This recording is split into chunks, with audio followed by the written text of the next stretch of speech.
One of the most famous and also most often used analogies in religion comes from a guy by the name of William Paley. Now, he argued that, say, for instance, you took a walk in the forest and you happened to find a pocket watch in the forest. And if you now looked at this particular pocket watch and you observed the complexity uh, and the precision of the construction, you would infer that it was made by a watchmaker. Now, he argued that in the same way, if you looked at the wonderful contrivances of nature, you would infer that there must be a maker, and we call him God. Now, this is obviously an analogy that's often used and well known, but isn't it a bit of a leap?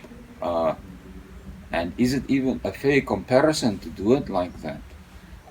Would it not be fairer to say that if you find a watch to assume that it was a watchmaker that made the watch, and then if you look at the wonderful contrivances of nature, that you will then assume that it was a maker who made nature, and then stop there, then that would be a fair comparison.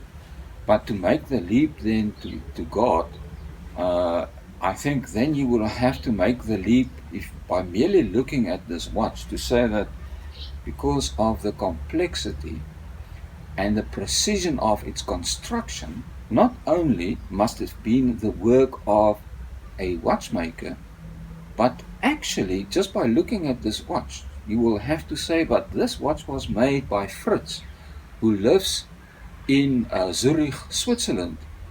He drives a Volvo, and every Wednesday he plays chess at the local. Uh, Now, maybe you will say to me, but how can you make such a leap? How can you make such an argument by merely looking at the watch? And you'll be right, of course. You would perhaps want me to give you some evidence. You would be right, of course. Otherwise, it's just mere speculation. And that's exactly the problem with this particular argument. It boils down to speculation and conjecture. And of course, there is absolutely no proof for this argument that if you look at nature, the wonderful contrivances of nature, that you must now uh, immediately infer that it was God who is behind this.